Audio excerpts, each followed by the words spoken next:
Hello दोस्तों, स्वागत है आप सभी का मेरे अपने YouTube चैनल केसीसी एजुकेशन में।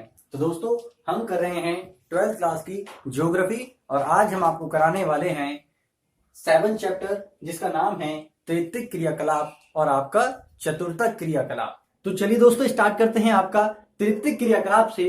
तो तृतीयक क्रियाकलाप क्या होता है, जरा ध्यान से समझने का प्रयास कीजिएगा। अभी तक हमने आपको 2 क्रियाएं बताई, प्राथमिक क्रियाएं और द्वितीयक क्रियाएं। इनमें आपने मुख्य रूप से दोनों ही क्रियाओं के अंदर आपने शारीरिक क्रियाओं को अधिकतर देखा होगा, लेकिन अभी जब हम देखने जा रहे हैं, जो बताने जा रहे हैं, वो आपका तृतीयक क्रियाकलाप है। और तृतीयक क्रियाकलाप के अंदर मुख्य रूप से मानसिक क्रियाओं को शामिल करते हैं। हालांकि तृतीयक क्रियाकलाप को सेवा सेक्टर भी कहते हैं और इसमें मानसिक और शारीरिक दोनों ही गतिविधियां शामिल हैं, लेकिन मुख्य रूप से इसमें मानसिक गतिविधियां होती हैं, यानी कि लगभग 75% मानसिक क्रियाकलाप और 25% हमारा शारीरिक गतिविधियों को शामिल किया जाता है। तो चलिए इसके बेस पर आपको बताते हैं कि जो तृतीयक क्रियाकलाप होता है इसकी परिभाषा क्या होती है। तो तृतीयक क्रियाकलाप वे क्रियाकलाप होते हैं जो हमारा सेवा सेक्टर के अंदर आते हैं, यानी कि सेवा सेक्टर में हम ज्ञान, तकनीक, कौशल के द्वारा जितनी भी क्रियाएं करते हैं उनको हम क्या कहते हैं, तृतीयक क्रियाएं कहते हैं, सेवा क्रियाएं कहते हैं। जैसा कि मैंने आपको बताया कि इसमें शारीरिक और मानसिक क्रियाएं होती हैं और सेवा सेक्टर को हम मुख्य रूप से 3 भागों में हम बांटते हैं। एक तो हमारा तृतीयक क्रियाएं और दूसरा हमारा चतुर्थक क्रियाएं और हमारा तीसरा पंचम क्रियाएं। तो तृतीयक, चतुर्थक और पंचम क्रियाएं ये सारा का सारा हमारा सेवा क्षेत्र का भाग होता है और इसमें हम मुख्य रूप से बात कर रहे हैं तृतीयक क्रियाकलापों की। तो तृतीयक क्रियाकलाप मैं उम्मीद कर रहा हूं आपको समझ में आ गया होगा कि ऐसी क्रियाएं जो ज्ञान, तकनीक और आपका कौशल के आधार पर की जाती हैं उनको हम कहते हैं तृतीयक क्रियाकलाप। और ये कोई भौतिक रूप में नहीं मिलती हैं, ये सेवा के रूप में प्रदान की जाती हैं। जैसे कि हम आपको सेवा के रूप में, यानी कि एक शिक्षक जो आपको शिक्षा देता है वो सेवा होती है, या डाक सेवा वाला या चिकित्सक कोई सुविधा आपको मिलती है तो वो हमारा, या बैंकिंग जितने भी कार्य होते हैं वो भी आपका सेवा सेक्टर के अंदर ही शामिल किए जाते हैं। तो चलिए आपको समझाने का प्रयास करते हैं कि इन तृतीयक क्रियाकलापों को भी हम कितने भागों में बांटते हैं। तो चलिए आइए, तो सबसे पहला जो भाग है तृतीयक क्रियाकलाप का वह है हमारा व्यापार और वाणिज्य। जी हाँ दोस्तों, काफी सारे लोग इन दोनों के दोनों शब्दों को या दोनों ही प्रक्रियाओं को एक समझ लेते हैं, जबकि व्यापार और वाणिज्य में एक बहुत मूल अंतर है जो आपको समझना ही चाहिए। तो व्यापार किसे कहते हैं? तो व्यापार का मतलब है कि जब किसी भी वस्तु और सेवाओं का क्रय विक्रय होता है। क्रय का मतलब खरीदना और विक्रय का मतलब बेचना, यानी कि जब किसी भी मतलब वस्तु या सेवा का हमारा क्रय या विक्रय होगा तो उस प्रक्रिया को हम कहेंगे व्यापार। क्या कहेंगे दोस्तों? व्यापार। लेकिन वाणिज्य में एक अंतर यह है कि उस व्यापार में जितनी भी आपकी मदें हैं जो प्रयोग में आ रही हैं, चाहे फिर वो संचार के साधन हैं और चाहे फिर वो हमारा श्रमिक हैं और चाहे हमारे यातायात के साधन हैं या फिर आपका कच्चा माल है, तो जितनी भी, या फिर इसके अलावा अन्य संसाधन जो भी इसमें शामिल हो रहे हैं व्यापारिक प्रक्रियाओं में, तो उनके जो हमारे मूल्य हैं या उनका जो खर्चा है, उन सारी की सारी गतिविधियों को मिलाकर हम कहते हैं कि ये वाणिज्यिक प्रक्रियाएं हो रही हैं। तो ये बहुत मूल अंतर है कि जब हम व्यापार का देखेंगे परिभाषा, तो व्यापार का अर्थ है किसी भी वस्तु या सेवा का क्रय विक्रय की प्रक्रिया। लेकिन उस क्रय विक्रय की प्रक्रिया के माध्यम और भी होते हैं, जैसे कि वो जो हम वस्तुओं को लाने ले जाने के लिए संसाधनों का प्रयोग कर रहे हैं और हमारा इंटरनेट सुविधाओं का प्रयोग कर रहे हैं, यानी कि हमारे संचार सेवाओं का प्रयोग हम करते हैं। इसके साथ साथ दोस्तों कच्चे माल का भी प्रयोग करते हैं, मजदूरों का भी प्रयोग करते हैं, मशीनों का भी प्रयोग करते हैं। इनकी जो लागत है, इस लागत को भी हम जब एक साथ काउंट करते हैं और इनको पूर्ण रूप से एक प्रक्रिया के रूप में देखते हैं तो वो हमारा होता है वाणिज्य। तो दोस्तों, मैं उम्मीद कर रहा हूं ये छोटा सा जो अंतर है आपको व्यापार और वाणिज्य के क्षेत्र में ये समझ में आ गया होगा। इसके साथ आगे बढ़ते हैं। तो इन व्यापार और वाणिज्य के अंदर क्या क्या हमारे क्रियाएं शामिल की जाती हैं उनको भी जरा समझने का प्रयास कीजिएगा। तो सबसे पहले हम बात करते हैं व्यापारिक केंद्र की। तो व्यापारिक केंद्र क्या होता है? व्यापार आपको समझ में आ गया कि क्रय विक्रय की प्रक्रिया। अब केंद्र यानी कि कोई एक ऐसा स्थान होगा मुख्य रूप से जिस पर हमारा ये किया जाता होगा, तो उसको हम कहेंगे केंद्र। जाहिर सी बात है, यानी कि व्यापारिक जो प्रक्रियाएं होती हैं उनका एक जो केंद्र है, जो स्रोत है, जो उनकी पूर्ति करता है, उनको हम कहेंगे व्यापारिक केंद्र। तो चलिए और थोड़ा समझने का प्रयास करते हैं।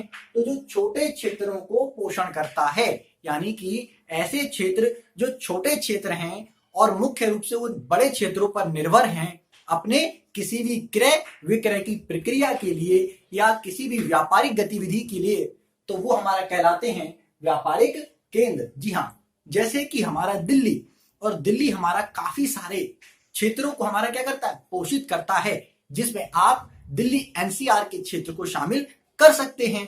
तो इस तरीके से दिल्ली क्या है, हमारा एक व्यापारिक केंद्र के रूप में विकसित हो गया है। ऐसे ही अगर हम दोस्तों देखें तो जो व्यापारिक केंद्र होते हैं वो ग्रामीण क्षेत्रों में भी होते हैं और नगरीय क्षेत्रों में भी होते हैं। अब ग्रामीण क्षेत्रों में पोषण के लिए जो व्यापारिक केंद्र होते हैं वो कैसे होंगे, रोजमर्रा की लाइफ को पूर्ति करने वाले। और अगर शहरी क्षेत्रों में अगर हम देखेंगे तो शहरी क्षेत्रों में ये व्यापारिक केंद्र विशिष्ट क्रियाओं के लिए जाने जाते हैं, जैसे कि चिकित्सा, शिक्षा, संचार, तकनीक, है ना। ऐसी बहुत सारी सुविधाएं हैं जो मुख्य रूप से हमारा जाने जाते हैं। जैसे कि बेंगलोर को अगर हम देखें तो सबसे बड़ा प्रौद्योगिकी क्षेत्र है और एक हमारा क्या है, ये नगरीय व्यापारिक केंद्र के रूप में भी हमारा है। तो इस तरीके से ये ग्रामीण भी हो सकते हैं और ये हमारे नगरीय व्यापारिक केंद्र भी हो सकते हैं। उम्मीद कर रहा हूं आपको समझ में आ गया होगा। अगर अगले पॉइंट की बात करें तो हमारा है ग्रामीण आवधिक बाजार। भाई नाम से ही आपको समझ में आ गया होगा कि ग्रामीण मतलब गांव के अंदर और आवधिक मतलब हमारा अवधि के अंदर, यानी कि एक समय अवधि होती है उसकी, है ना। और बाजार का मतलब अभी समझाते हैं। बाजार एक ऐसा स्थान है जहां पर हमारा क्या होता है, वस्तुओं का क्रय विक्रय होता है, यानी कि एक ऐसा स्थान जहां पर वस्तुओं का क्रय विक्रय होता है या सेवाओं का क्रय विक्रय होता है, उस स्थान को हम कहते हैं बाजार। तो चलिए, ये किस प्रकार के बाजार होते हैं भाई?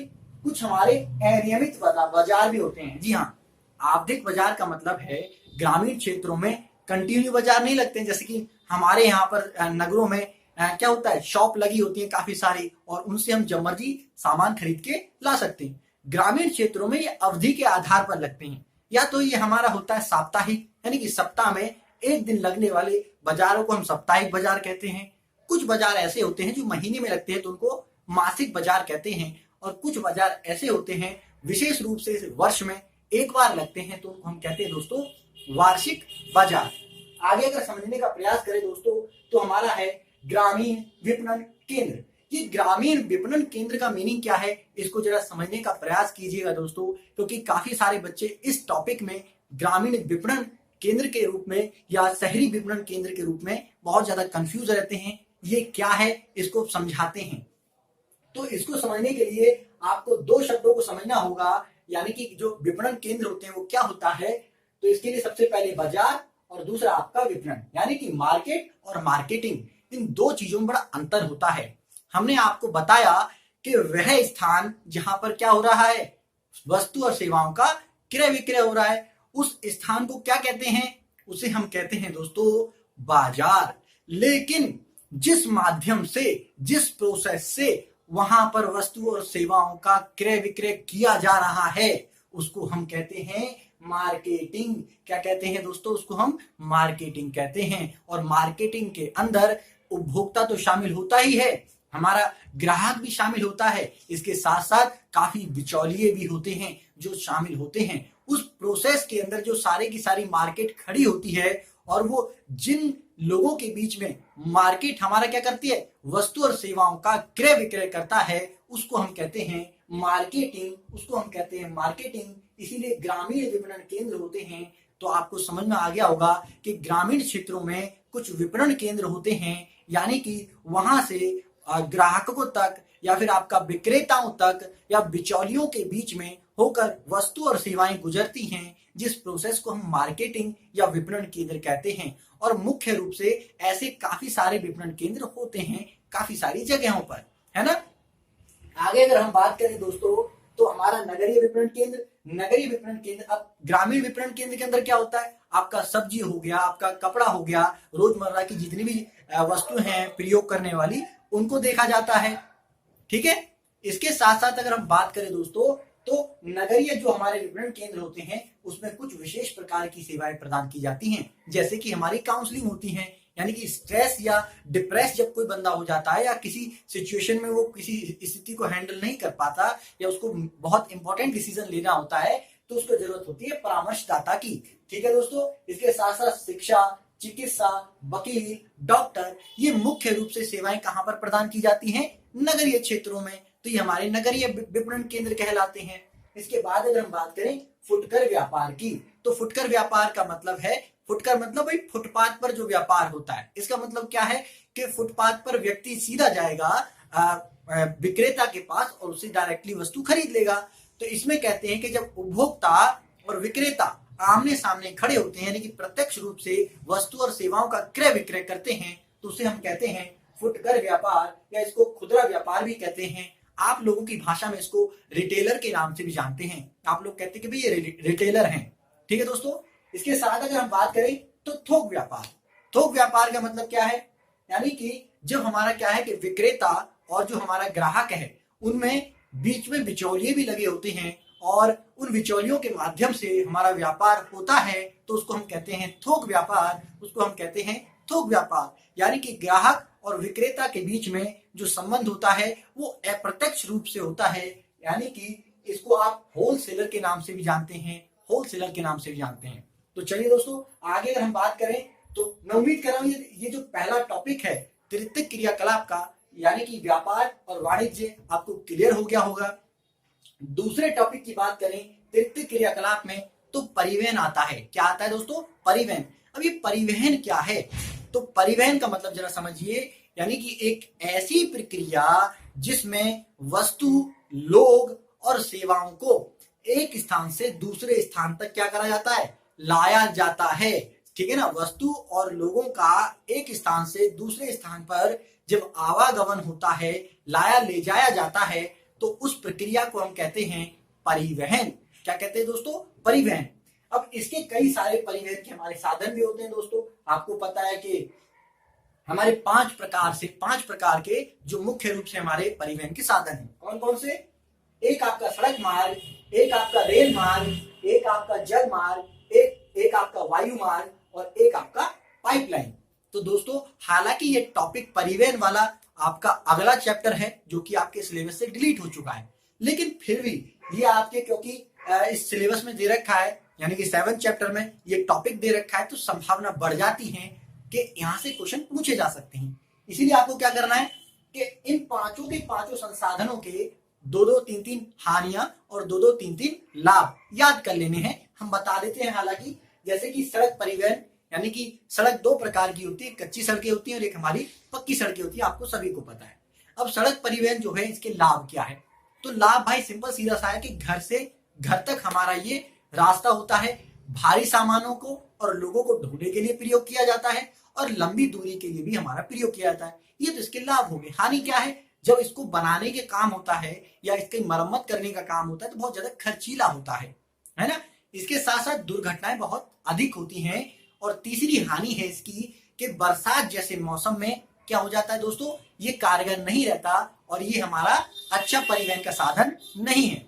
इसके बाद अगर हम बात करें रेल मार्ग की, तो रेल मार्ग की जो हम आपको पता है भाई 3 प्रकार के रेल मार्ग होते हैं, एक ब्रॉड गेज, एक आपका नैरो गेज और एक होता है आपका मीटर गेज। तो दोस्तों जो ब्रॉड गेज होता है उसकी जो पटरियों का डिस्टेंस होता है वो लगभग आपका 1.6 मीटर होता है और जो आपका नैरो गेज होता है उसका 0.6 मीटर हमारा, यानी कि आधे मीटर से थोड़ा सा अधिक पटरियों के बीच का डिस्टेंस होता है।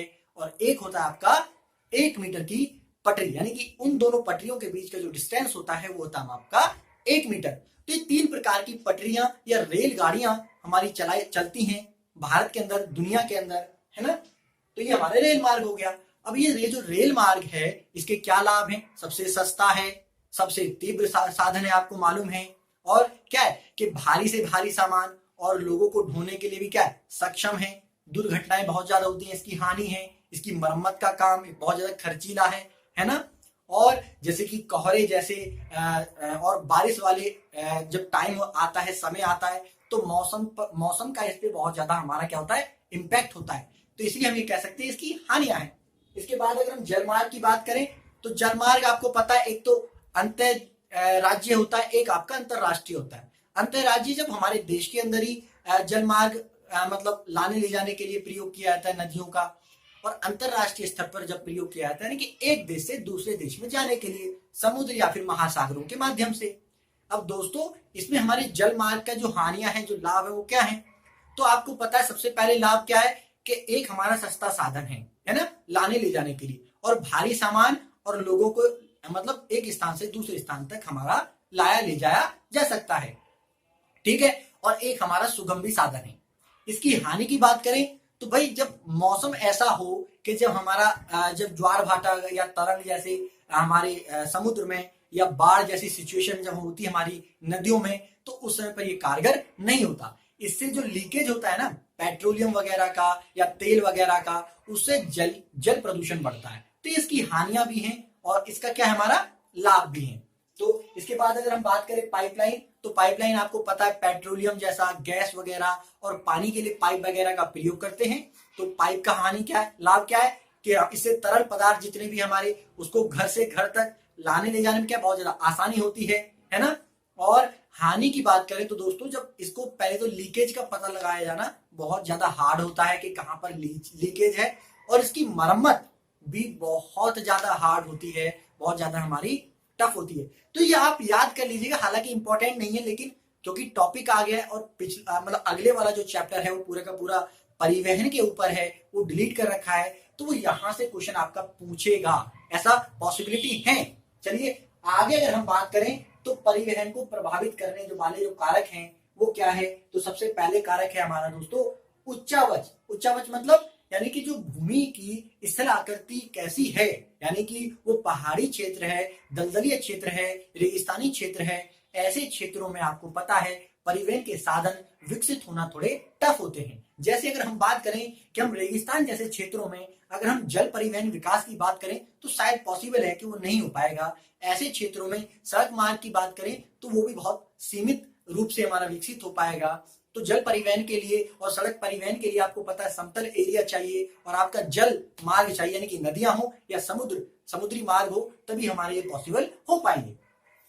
जलवायु की बात करें तो आपको पता है भाई जैसे कि बरसात हो जाती है, कोहरा हो जाता है, या हमारे तूफान आते हैं या बाढ़ आती हैं, या ये जो मौसमी हमारी गतिविधियां हैं ये भी हमारे परिवहन को आपको प्रभावित करती है। आपको पता है कि जितने भी एयरलाइंस होती हैं आपकी, यानी कि वायुयान की जो यात्राएं होती हैं, या हमारे सड़क परिवहन होता है, या आप कहें तो रेल मार्ग होता है हमारा, ये सब बाधित हो जाता है खराब मौसम के अंदर। बढ़ती जनसंख्या, अगर किसी क्षेत्र में अधिक जनसंख्या है तो वहां पर जाहिर सी बात है परिवहन के साधन अधिक विकसित होंगे।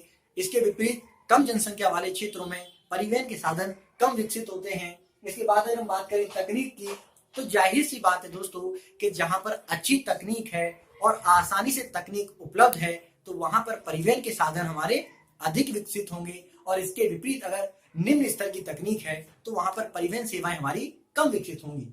मांग की बात करें दोस्तों तो जहां पर परिवहन सेवाओं की अधिक मांग है, या कोई ऐसे क्षेत्र जो व्यापारिक क्षेत्र हैं या खनन क्षेत्र हैं, ऐसे क्षेत्रों में परिवहन सेवाएं अधिक होंगी। जबकि ऐसे क्षेत्र जहां पर खनन क्षेत्र या व्यापारिक गतिविधियां कम हैं वहां पर क्या होगा, परिवहन जो सेवाएं हैं वो थोड़ी सी कम विकसित होंगी।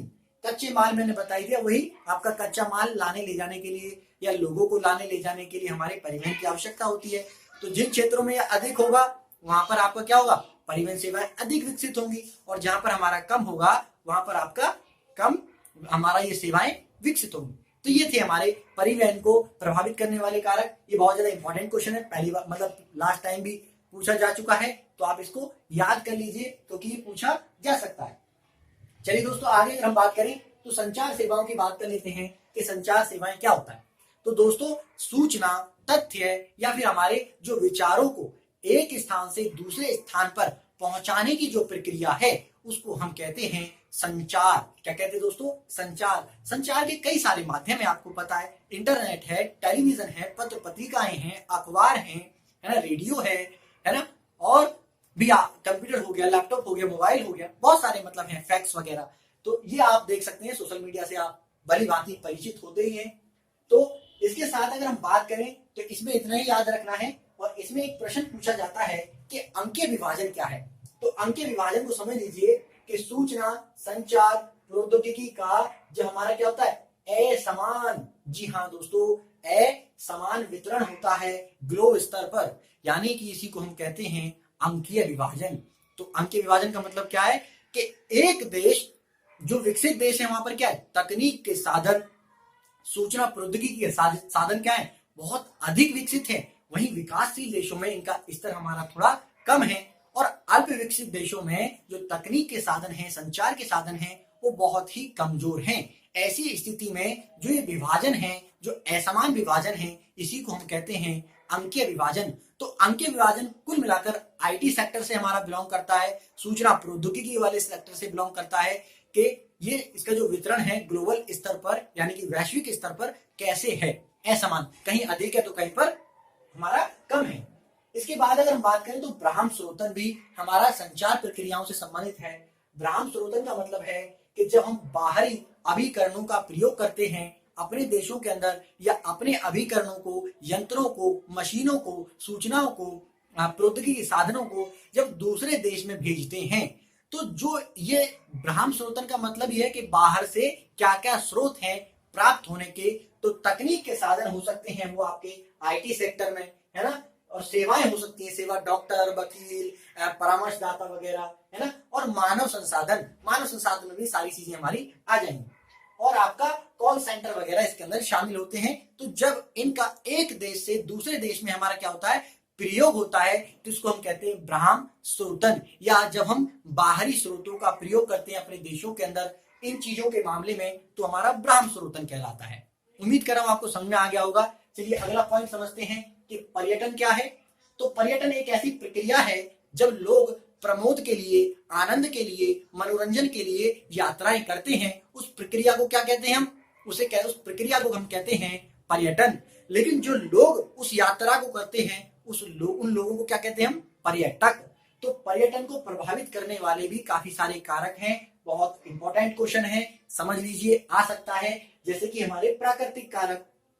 भाई पर्यटन क्षेत्र कहाँ अधिक विकसित होते हैं, जहां प्राकृतिक सौंदर्य अधिक हो, है ना, अच्छा हो, जैसे कि बर्फीले क्षेत्र, पहाड़ी क्षेत्र, मैदानी क्षेत्र, नदी क्षेत्र, यानी कि जो अच्छी अच्छी झीलें हैं, नदी हैं, ये हमारे क्या है, ये सारे के सारे प्राकृतिक स्रोत हैं। या फिर हमारे बाग बगीचे हैं, ये उसकी सुंदरता को देखने के लिए लोग एक स्थान से दूसरे स्थान पर आते हैं ताकि वो स्ट्रेस फ्री हो सके। और कभी कभी तो डॉक्टर्स भी हमारा इलाज बताते हैं कि इनको वहां लेके जाइए, थोड़ा घुमाइए फिराइए, तो इनके स्वास्थ्य में क्या होगा, थोड़ा अच्छा परिवर्तन होगा। इनको अगर स्वच्छ जो हमारा पर्यावरण है जब मिलेगा तो इनका स्वास्थ्य भी अपने आप स्वच्छ हो जाएगा, स्वस्थ हो जाएंगे। तो इसीलिए प्राकृतिक कारक हमारे बहुत ज्यादा प्रभावित करते हैं। मैंने कौन कौन से कारक बताए, नदी बताया, पहाड़ बताया, बर्फीले क्षेत्र बताया, मैदानी क्षेत्र, बगीचे, फूल, और आपके ऐसे क्षेत्र मतलब जिनमें विकसित होते हैं, वहां पर हमारा पर्यटन क्षेत्र अधिक विकसित होगा। इसके साथ साथ सांस्कृतिक और आपका सामाजिक कारक भी इसको प्रभावित करते हैं। यानी कि किसी विशेष संस्कृति को देखने के लिए लोग एक स्थान से दूसरे स्थान पर जाते हैं, और वहां की वेशभूषा को देखने के लिए, वहां के खान पान को देखने के लिए, है ना, जुबान का तो भाई स्वाद बहुत ज्यादा आप लोग लेते हैं, क्योंकि आपकी जो जीवा है वो विभिन्न प्रकार के पकवानों का, भोजनों का, व्यंजनों का क्या करना चाहती है, स्वाद लेना चाहती है। तो इसलिए भी लोग क्या करते हैं, यात्रा करते हैं, पर्यटन करते हैं। आगे अगर हम बात करें तो आर्थिक कारक, जी हाँ, ये पर्यटन को प्रभावित करने वाले एक महत्वपूर्ण कारक है। भाई जेब में धन नहीं होगा तो आप यात्रा करने कैसे जाएंगे, फ्री में तो कोई ले जाने वाला है नहीं, इसलिए सबसे महत्वपूर्ण कारक है आर्थिक कारक। तो चलिए आगे अगर हम बात करें दोस्तों ऐतिहासिक कारक। जी हाँ, अगर कोई स्थान ऐसा है जो ऐतिहासिक दृष्टि से या ऐतिहासिक घटना से क्या है, प्रेरित है, या ऐतिहासिक चीजों से संबंधित है, जैसे कि आगरा, दिल्ली, मुंबई, तो यहाँ पर पर्यटन क्षेत्र अधिक विकसित होते हैं दोस्तों। आगे अगर हम बात करें तो परिवहन के साधन और संचार के साधन। जी हाँ भाई, अगर आपको पर्यटन क्षेत्र विकसित करना है या पर्यटन बढ़ाना है तो क्या करना पड़ेगा, आपके यहाँ पर जो परिवहन सुविधाएं हैं वो तो अच्छी होनी चाहिए, जो संचार सुविधाएं हैं वो तो अच्छी होनी चाहिए। अगर ये अच्छी होंगी तो एक स्थान से दूसरे स्थान पर आवागमन क्या हो जाएगा, आसान हो जाएगा और पर्यटन लगातार बढ़ता जाएगा। आगे अगर बात करें हमारा तो स्वच्छ और स्वच्छता। दोस्तों स्वच्छता और आपका सुरक्षा ये भी एक महत्वपूर्ण कारक है कि किसी भी पर्यटन क्षेत्र को प्रभावित करती है हमारी स्वच्छता, यानी कि साफ सफाई अगर वहां पर नहीं होगी तो लोग कम आकर्षित होंगे और जो लोग पर्यटन के लिए आ रहे हैं उनकी सुरक्षा भी बहुत इंपॉर्टेंट हो जाती है। तो जिस देश में पर्यटकों को सुरक्षा अधिक मिलेगी, स्वच्छ वातावरण मिलेगा, वहां पर पर्यटन अधिक प्रभावित होता है और वहां पर्यटन अधिक विकसित होता है।